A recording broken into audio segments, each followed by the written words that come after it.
Hey everyone, welcome back to our channel. If you're new here, please subscribe. I'd really love that. If you're returning, how you doing?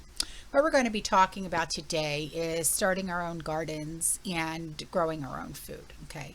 Because growing our own food at home can actually help protect your family from store-bought food contaminated with pesticides.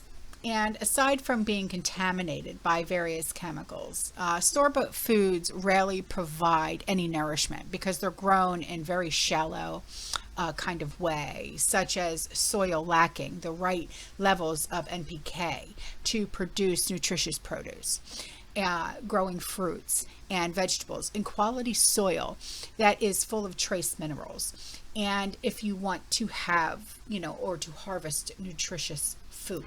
All right. So growing your own food can make you realize that organic produce tastes different because they're full of vitamins and they're full of minerals. So investing in laying hens now for like $25 to $30 per hen before prices increase. Actually, especially now since egg prices are going up more as days go by, stocking up on calorie-rich foods. If you're not sure how much food to stock up on, target at least 1 million calories per person per year. Okay, because I get that question a lot. How much should I stock up? I'm not sure how to start, things like that. Okay, well, that'll give you a little bit of a start right there. All right.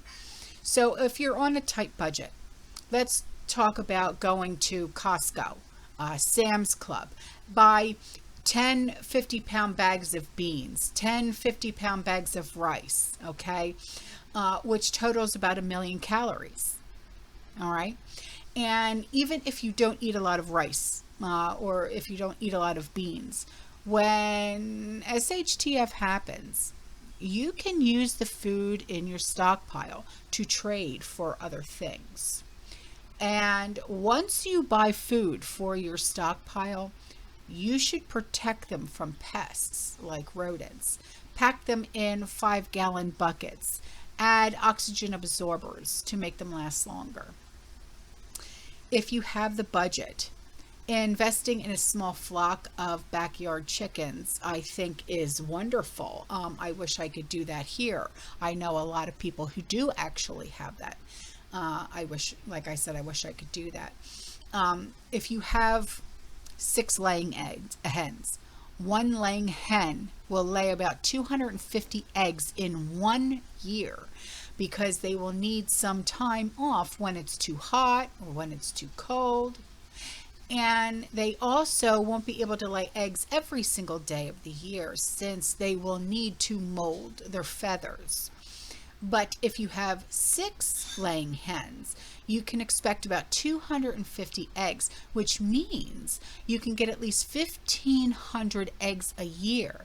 Now, if that's too many eggs for your family, sell any extras when SHTF, or trade them for other supplies. Now, before disaster strikes, okay, build the hens a coop, buy chicken feed for your hens, and if you're worried about your family's safety when SHTF happens, get large guard dogs for your homestead, okay? For example, medium-sized dogs, okay, like what I have, okay? I've got 3 medium-sized, and then I've got my little princess, okay? Medium-sized dogs, they will require less food than bigger dogs. Medium-sized dogs can also help scare off wild animals like raccoons or coyotes. And when food scarcity becomes an issue, dogs are actually natural hunters, and they can go out and they can hunt. Okay, now let's talk about seed saving. Seed saving is extremely important for people who want to start a home garden.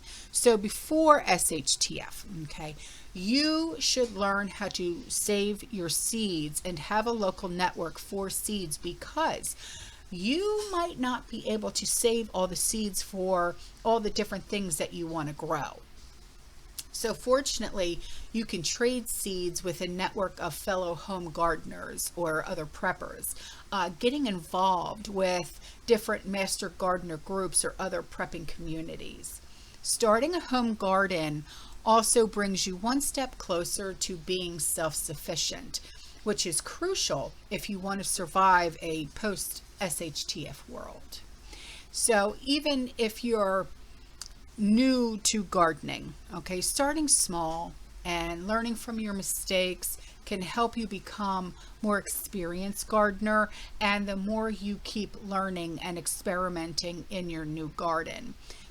Move soil around, plant seeds, watch the sprouts grow, and in time you can harvest your crops, make smoothies and salads for your whole family. Now, with all the trouble that's brewing on the horizon, you might not make it through this decade unless you start growing some of your own food, right? And while there are a lot of factors that are out there, and they are out of your control, you can handle things that affect you directly, like addressing food supply issues by growing food for your family. And it's not too late to grow your own food. I don't want you to ever feel like, oh, it's too late in the season, or oh, it's too late for the. Buy some seeds, get your soil so you can build your raised beds, all right? And you can also get a chicken coop and build some rabbit tractors to provide food for your family. Being self-sufficient is very empowering, and it's also enlivening. And that is, it's a transformative experience. It really, truly is. I understand if you live, like right now you're in an HOA. Okay, or you're in an apartment complex or a condo. Okay, I understand that. There's just certain things we just can't do, right? Fortunately, I don't live in an HOA, but in Hillsborough County, Pinellas County, whatever county. Okay, yes, we do have restrictions. We have to have a permit for this and a permit for that, and you know, if the code inspector finds out of this and that, and if you have nosy neighbors, oh God, you know, believe me, I get it. Okay, there are just going to be times when you just, you know, there's things that you want to do and you just can't because knock, knock, knock, well, your nosy neighbor turned you the heck in. Believe me, I understand. Okay, but maybe, hear me out, maybe if we just get the supplies that we need in order to build the chicken coop, right?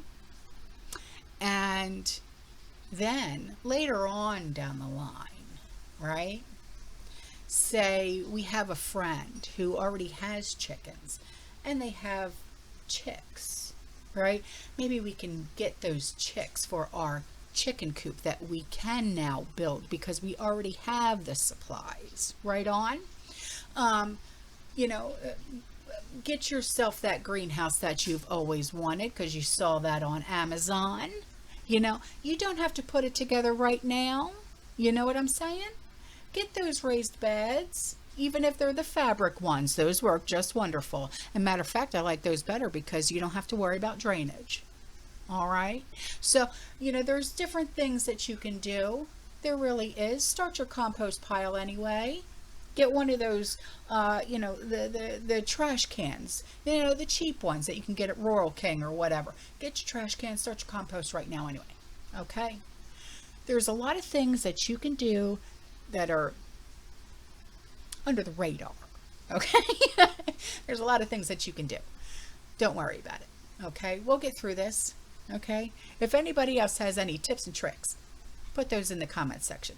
Let's learn together and grow together. Okay, all right, I'll see you in the next one. You stay safe, you stay positive, you keep prepping, and as always, fearless. Ciao.